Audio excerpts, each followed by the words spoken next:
ದೇವರ ಅತಿ ಪರಿಶುದ್ಧವಾದ ನಮಗೆ ಮಹಿಮೆಯಾಗಲಿ. ಕ್ರಿಸ್ತನ ಮೂಲಕವಾಗಿ ದೇವರ ಲೋಕಕ್ಕೆ ಮತ್ತೊಂದು ಹೊಸ ಮುಂಜಾನೆಯನ್ನು ದಯಪಾಲಿಸಿದ್ದಾರೆ.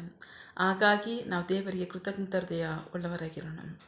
ಈ ದಿನದ ಧ್ಯಾನ ದೇವರ ವಾಕ್ಯ ಮಲಾಕಿ ಪ್ರವಾದಿ ಪುಸ್ತಕ 1ನೇ ಅಧ್ಯಾಯದಲ್ಲಿ 11ನೇ ವಾಕ್ಯ.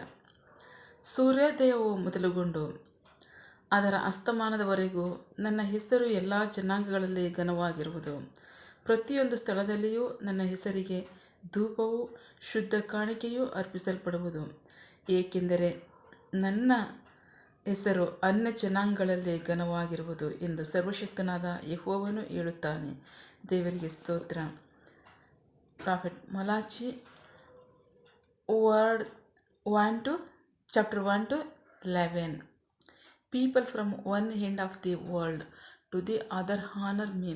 Everywhere they burn incense to me and offer acceptable sacrifice.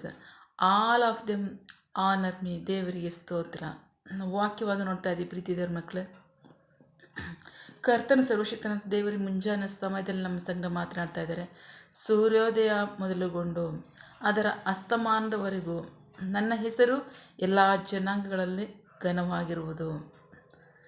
ಪ್ರತಿಯೊಂದು ಸ್ಥಳಗಳಲ್ಲೂ ಸಹ ನನ್ನ ಹೆಸರಿಗೆ ಕಾಣಿಕೆಯು ಶುದ್ಧ ಧೂಪವು ಕಾಣಿಕೆಯು ಅರ್ಪಿಸಲ್ಪಡುವುದು, ಏಕೆಂದರೆ ನನ್ನ ಹೆಸರು ಅನ್ಯ ಜನಾಂಗಗಳಲ್ಲಿ ಘನವಾಗಿರುವುದು. ದೇವರಿಗೆ ಸ್ತೋತ್ರ. ನಾವು ವಾಕ್ಯವಾಗಿ ನೋಡ್ತಾ ಇದ್ದೀವಿ. ಮುಂಜಾನೆ ಸಮಯದಲ್ಲಿ ಕರ್ತನ ಸರ್ವಶಕ್ತನ ದೇವರ ಸಂಘ ಮಾತನಾಡ್ತಾ ಇದ್ದಾರೆ. ಸೂರ್ಯೋದಯದಿಂದ ಮೊದಲುಗೊಂಡು ಸೂರ್ಯಾಸ್ತಮಾನದವರೆಗೂ ಸಹ ನನ್ನ ಹೆಸರು ಎಲ್ಲ ಜನಾಂಗಗಳಲ್ಲೂ ಗೌರವಿಸಲ್ಪಡ್ತಾ ಇದೆ. ಎಲ್ಲ ಜನಾಂಗಗಳ ಮೂಲಕವೂ ನನಗೆ ಶುದ್ಧ ಧೂಪ ಕಾಣಿಕೆಗಳು ಅರ್ಪಿಸಲ್ಪಡ್ತಾ ಇದೆ ಅಂತ ಹೇಳ್ತಾ ಇದ್ದಾರೆ. ದೇವರಿಗೆ ಸ್ತೋತ್ರ. ಸೊ ಯಾರಿಗೆ ಹೇಳ್ತಾ ಇದ್ದಾರೆ ಅಂತಂದರೆ, ಇದನ್ನ ತಾನು ಆರಿಸಿಕೊಂಡಿರ್ತಕ್ಕಂಥ ಜನರಿಗೆ ಹೇಳ್ತಾ ಇದ್ದಾರೆ. ಕಾರಣ ಭಕ್ತಿಹೀನವಾದಂತಹ ಅಂದರೆ ಅಶುದ್ಧವಾದಂತಹ ಕಾಣಿಕೆಗಳು, ಅಶುದ್ಧವಾದಂತಹ ಯಜ್ಞಗಳು, ನಮ್ಮ ಭಾಷೆಯಲ್ಲಿ ಹೇಳೋದಾದರೆ ಭಕ್ತಿಹೀನ ಆರಾಧನೆ. ದೇವರಿಗೆ ಸ್ತೋತ್ರ. ದೇವರು ಹೇಳ್ತಾ ಇದ್ದಾರೆ, ನೀವು ಭಕ್ತಿಹೀನರಿಗೆ ನನ್ನ ಆರಾಧಿಸ್ತಾ ಇದ್ದೀರಾ, ಅಶುದ್ಧವಾದ ರೀತಿಯಲ್ಲಿ ನನಗೆ ಕಾಣಿಕೆಗಳನ್ನ ಯಜ್ಞಗಳನ್ನ ಅರ್ಪಿಸ್ತಾ ಇದ್ದೀರಾ. ಸೊ ಹಂಗಾಗಿ ನೀವು ನನ್ನ ಆರಾಧಿಸೋದಕ್ಕಿಂತ ಸುಮ್ಮನೆ ಇದ್ಬಿಡೋದೇ ಒಳ್ಳೆಯದು.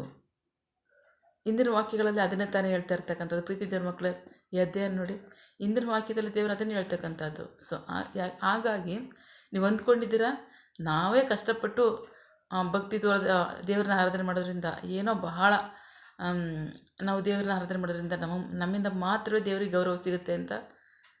ಇಲ್ಲ, ಸೂರ್ಯೋದಯದಿಂದ ಸೂರ್ಯಾಸ್ತಮಾನದವರೆಗೂ ಸಹ ಎಲ್ಲ ಜನಾಂಗಗಳಲ್ಲೂ ಸಹ ನನಗೆ ಭಕ್ತಿ ಸಿಗ್ತಾ ಇದೆ. ಅಷ್ಟು ಮಾತ್ರ ಇಲ್ಲ, ಶುದ್ಧ ಕಾಣಿಕೆ, ಶುದ್ಧವಾದಂತಹ ಧೂಪ ಯಜ್ಞಗಳು ನನಗೆ ಅರ್ಪಿಸಲ್ಪಡ್ತಾ ಇದೆ ಅಂತ ಹೇಳ್ತಾರೆ. ದೇವರಿಗೆ ಸ್ತೋತ್ರ.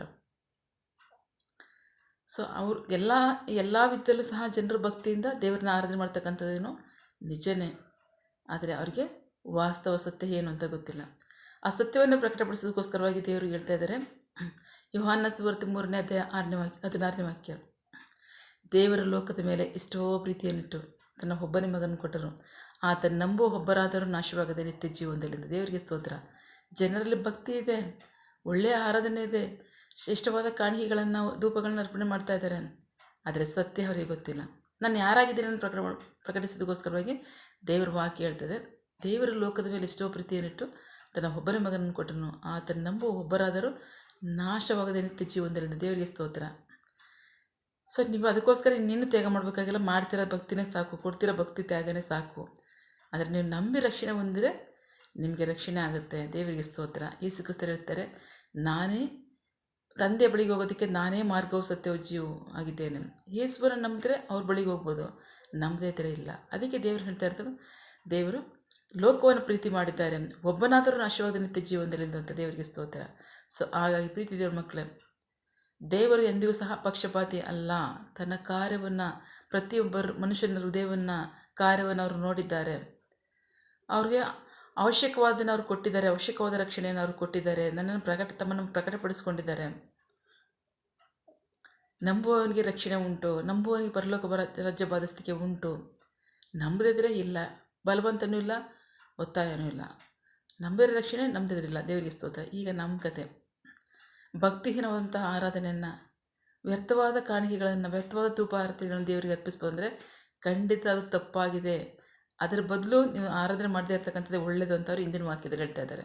ಸೊ ಹಾಗಾಗಿ ನಂಬಿಗಸ್ತರಾಗಿ, ದೇವರಲ್ಲಿ ಭಯಭಕ್ತಿ ಉಳ್ಳವರಾಗಿ, ಉತ್ತಮವಾದಂತಹ ಹೃದಯಾಂತರಾಳದಿಂದ ಈ ಜನರು ತುಟಿಗಳಿಂದ ನನ್ನ ಸನ್ಮಾನಿಸ್ತಿದ್ದಾರೆ, ಅದರ ಹೃದಯದಲ್ಲಿ ನಾನಿಲ್ಲ ಅಂತ ಹೇಳಿದಾರಲ್ಲ. ದೇವರಿಗೆ ಸ್ತೋತ್ರ. ಸೊ ಹಾಗಾಗಿ ಹೃದಯಾಂತರಾಳದಿಂದ ದೇವರಿಗೆ ಆರಾಧನೆ ಸಲ್ಲಿಸಿ. ಅದು ಮಾತ್ರವೇ ದೇವರ ಸ್ವೀಕರಿಸಿದ ಹೊರತು ವ್ಯರ್ಥವಾದ ಆರಾಧನೆನ ಅವರು ಎಂದಿಗೂ ಸಹ ಸ್ವೀಕರಿಸಲ್ಲ. ಅದು ವ್ಯರ್ಥ. ದೇವರಿಗೆ ಸ್ತೋತ್ರ. ಸೊ ಹಾಗಾಗಿ ಪ್ರೀತಿ ದೇವ್ರ ಮಕ್ಕಳೇ, ನಂಬಿಗಸ್ತರಾಗಿ ಹೃದಯಾಂತರಾಳದಿಂದ ಭಯಭಕ್ತಿಯಿಂದ ದೇವರಿಗೆ ಆರಾಧನೆ ಸಲ್ಲಿಸಿ. ಆಮೇನ್. ನಂಬಿಗಸ್ತರಾಗಿ ದೇವರ ರಕ್ಷಣೆಯನ್ನು ಆಶೀರ್ವಾದವನ್ನು ಸ್ವಂತ ಮಾಡಿಕೊಳ್ಳಿ. ಆಮೇನ್. ಪ್ರಾರ್ಥಿಕೊಳ್ಳೋಣ. ಸಕಲ ಸೃಷ್ಟಿಕರ್ತನೇ, ಸರ್ವಾಧಿಕಾರಿಯ, ಸಾರ್ವಭೌಮನೇ, ಉನ್ನತನೇ, ಮಹೋನ್ನತನೇ, ಮಹಾಪರಿಶುದ್ಧನೇ, ಪ್ರೀತಿ ಸ್ವರೂಪನೇ, ನೀತಿವಂತನೇ, ಅಧಿಪತಿಯೇ, ಸೇನಾಧೀಶ್ವರನೇ, ಇರುವಾತನೇ, ಸರ್ವವ್ಯಾಪಿಯ ಸಪ ಇದನ್ನೇ ವಾಕ್ಯಗಳ ಮೂಲಕವಾಗಿ ನಮ್ಮ ಸಂಗಡ ಮಾತಾಡಿದ ನಿಮ್ಮ ಪ್ರೀತಿಗಾಗಿ, ನಂಬಿಗಸ್ತಿಗೆ ನಿಮಗೆ ಸ್ತೋತ್ರ. ಕರ್ತನೆ, ಪ್ರತಿಯೊಬ್ಬರು ಮನುಷ್ಯರ ಹೃದಯದ ಅಂತರಾಳವನ್ನು ಬಲ್ಲಾತನೇ. ಅಂತರಿಂದ್ರದಲ್ಲಿ ನಾನು ನಿವಾಸ ಮಾಡುವ ದೇವರು ಅಂತ ಹೇಳಿದ್ದೀರ, ಅದಕ್ಕಾಗಿ ಸ್ತೋತ್ರ. ಪ್ರತಿ ಸನ್ನಿವೇಶಗಳು, ಕಾರ್ಯಗಳನ್ನು ಸಹ ನೀವು ಕಂಡಿದ್ದೀರ, ಪ್ರತಿಯೊಬ್ಬರ ಕಾರ್ಯವನ್ನು ನೋಡಿದ್ದೀರ, ಅದಕ್ಕಾಗಿ ಸ್ತೋತ್ರ.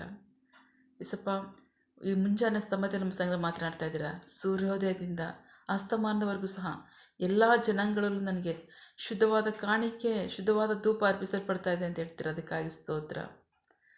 ಇಸಪ್ಪ, ನಂಬಿಗಸ್ತನಾದ ದೇವರೇ, ನಿಮಗೆ ಸ್ತೋತ್ರ. ಅನ್ಯ ಜನಾಂಗಗಳಲ್ಲಿ ನಿಮ್ಮ ನಾಮ ಘನ ಹೊಂದಿದೆ ಅಂತ ಹೇಳ್ತೀರ, ಅದಕ್ಕಾಗಿ ಸ್ತೋತ್ರ. ಆದರೆ ನಿನ್ನ ಜನರ ಭಕ್ತಿಹೀನತೆಯನ್ನು ನೀನು ಅರ್ಥ ಮಾಡ್ಕೊಂಡಿದ್ದೀಯಾ. ಅವರು ಭಕ್ತಿಹೀನವಾಗಿ ವ್ಯರ್ಥವಾಗಿ ನಿಮ್ಮನ್ನು ಆರಾಧನೆ ಮಾಡ್ತಾ ಇದ್ದಾರೆ, ನನ್ನ ಎಚ್ಚರಿಸ್ತಾ ಇದ್ದೀರ, ಅದಕ್ಕಾಗಿ ಸ್ತೋತ್ರ. ನಂಬಿಗಸ್ತರಾಗಿ ವಿಧೇಯರಾಗಲಿ, ಭಯಭಕ್ತಿಯಿಂದ ಅಂತರಾಳದಿಂದ ನಿಮ್ಮನ್ನು ಆರಾಧನೆ ಮಾಡಿ ನಿಮಗೆ ಸ್ತುತಿ ಸ್ತೋತ್ರ ಘನ ಮಹಿಮೆ ಸಲ್ಲಿಸಿ ಅವರ ಆಶೀರ್ವಾದವನ್ನು, ರಕ್ಷಣೆಯನ್ನು ಹೊಂದ್ಕೊಳ್ಳಿ. ನಿಮಗೆ ಮಹಿಮೆಯಾಗಲಿ, ನಿಮ್ಮ ಜನರಿಗೆ ಆಶೀರ್ವಾದವಾಗಲಿ. ಆಮೇನ್. ನಿನ್ನ ಜನರು ಕೈ ಮಾಡ್ತಕ್ಕಂಥ ಕೆಲಸವನ್ನು ಆಶೀರ್ವದಿಸು, ಅವರ ಅವಶ್ಯಕತೆಗಳನ್ನ, ಅಗತ್ಯಗಳನ್ನ ಪೂರೈಸು, ಕೊರತೆಗಳನ್ನ ನೀಗಿಸು. ಆಮೇನ್.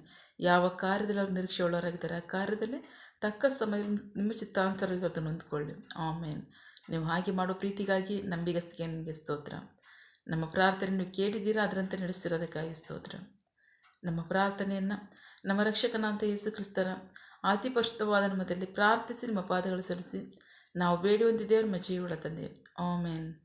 God bless you all. ದೇವರು ತಾನೇ ದೇವರ ವಾಕ್ಯಗಳ ಮೂಲಕವಾಗಿ ನಮ್ಮ ಸಂಗಡ ಮಾತನಾಡಿದ್ದಾರೆ, ನಮ್ಮನ್ನು ಆಶೀರ್ವದಿಸಿದ್ದಾರೆ. ಆಮೇನ್. All the best.